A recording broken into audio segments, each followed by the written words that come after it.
Syria में बशर अल असद की सत्ता जाने के बाद इजराइल सीरिया पर ताबड़तोड़ हमले कर रहा है।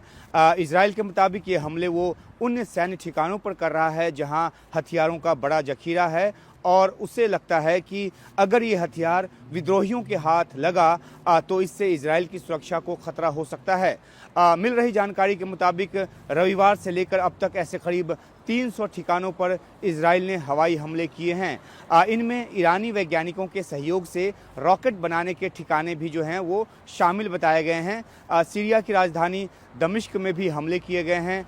इजराइल सीरिया के रणनीतिक सैन्य ठिकानों के साथ साथ एयरपोर्ट पर भी हमले कर रहा है। कई शहरों के एयरपोर्ट पर हमले की जो जानकारी है वो निकलकर सामने आई है। इजराइल का कहना है कि इन हमलों का जो एक बड़ा मकसद है वो ये भी है कि विद्रोहियों के हाथों रासायनिक हथियार न लगे। माना जाता है कि बशर अल असद ने रासायनिक हथियारों का जो बड़ा जखीरा बनाया था जिसे उन्होंने कभी पूरे तरीके से घोषित नहीं किया। आशंका ये जताई जा रही है कि हजारों टन केमिकल वेपन जो हैं वो सीरिया में हो सकते हैं, जिसे असद की सत्ता जाने के बाद असद की सत्ता के दौरान जो विद्रोहियों के खिलाफ इस्तेमाल होती थी, अब अगर ये विद्रोहियों के हाथ लगा तो इसका इस्तेमाल वे अपने दुश्मनों के खिलाफ कर सकते हैं। यूएन केमिकल वॉचडॉग ऑर्गेनाइजेशन यानी कि जो OPCW है वो इस बात की चेतावनी दे चुका है कि सीरिया में मौजूद रासायनिक हथियारों को सुरक्षित किए जाने की ज़रूरत है और ये चेतावनी भी इजराइल के काम आ रही है और इस तर्क के आधार पर भी वो हमले कर रहा है।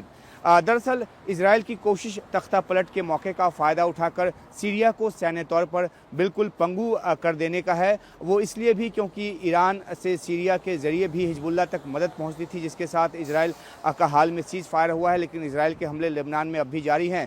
इजराइल और सीरिया के बीच दुश्मनी का लंबा इतिहास रहा है। 1967 की लड़ाई की बात करें तो इजराइल ने गोलान हाइट्स पर तब कब्जा किया और अब वो उससे आगे बढ़ गया है। खबर यहाँ तक है कि इजरायली जो सैनिक हैं वो दमिश्क से 20-25 किलोमीटर की दूरी तक पहुँच गए हैं और इससे पहले इजराइल सीरिया के साथ लगने वाले तकरीबन 235 वर्ग किलोमीटर के बफर जोन पर कब्जा कर चुका है और 1974 की संधि के मुताबिक जो इस बफर जोन को बनाया गया था, जो गोलान हाइट्स से लगने वाले इलाके में बना बफर जोन है, उस पर कब्जे का ऐलान करते हुए इजराइल के PM बेंजामिन नेतन्याहू ने कहा है कि सीरिया में सरकार गिर जाने के बाद 1974 की संधि का फिलहाल कोई मतलब नहीं रह गया है और जब तक सीरिया में एक व्यवस्थित सरकार नहीं बनती, इजराइल इन इलाकों में काबिज रहेगा। इजराइल की दलील है कि अगर इन जगहों पे विद्रोहियों का कब्जा हुआ तो उसकी सुरक्षा को यानी कि इजराइल की सुरक्षा को खतरा पैदा होगा। हालांकि यूएन जो है इजराइल के इस कदम की यूएन ने आलोचना की है कि वो 1974 की संधि का उल्लंघन कर रहा है, लेकिन